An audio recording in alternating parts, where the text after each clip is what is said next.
নমস্কার, আমি প্রশান্ত। আমার চ্যানেল মাতৃশক্তি। আজ বলবো রাহুর প্রবলেম নিয়ে।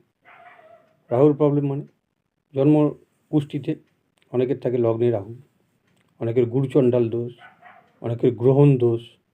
এই যে দোষগুলো রাহুর দোষ বলে, এই দোষগুলোতে অনেক রকম অনেক মানসিক, শারীরিক, ফাইন্যান্সের দিকে, অর্থনৈতিক দিক দিয়ে অনেক রকম অনেক প্রবলেম হয়। এই সব প্রবলেমের সলিউশন আজকে বলে দিচ্ছি আমি।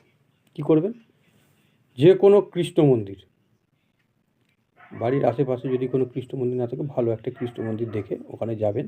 গিয়ে দেখবেন ওখানে মোরপাঙ্ক আছে কিনা, মোরপাঙ্ক নেবেন। যদি মোরপাঙ্ক না থাকে, আপনি আশেপাশের কোনো দোকান দিয়ে, এখন দশকর্মার মতো কোনো পাঁচের দোকানে আপনি মোরপাঙ্ক পেয়ে যাবেন।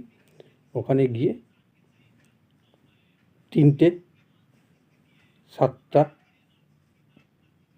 9টা, 5টা এইরকম সংখ্যায় আর কি, বেজোড় সংখ্যায় আপনি মোরপাঙ্ক কিনবেন। কিন্তু মোরপাঙ্ক কেনার একটা নিয়ম আছে। মোরপাঙ্ক যখন হাতে নেবেন, কৃষ্ণ কৃষ্ণ কৃষ্ণ কৃষ্ণ বলে আপনি মোরপাঙ্কটা হাতে নেবেন।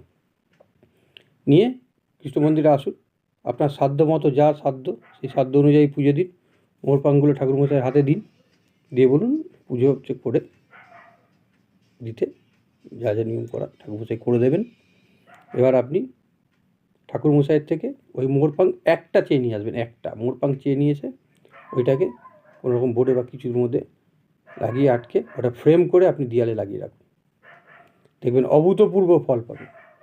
এর ফল, এই যে রাহুর, এটা খুব ভালো রেমেডি। এটা যদি করতে পারেন আপনারা খুব ভালো ফল পাবেন। অর্থনৈতিক, মানসিক দিক থেকে আপনাদের ঠিক হবে। এই যে গ্রহণযোগ, এই গুরুচণ্ডাল দোষ, এটা অনেকটা শান্ত হবে। অনেক রকম বিপদ আপদ থেকে আপনারা মুক্তি পাবেন। নমস্কার।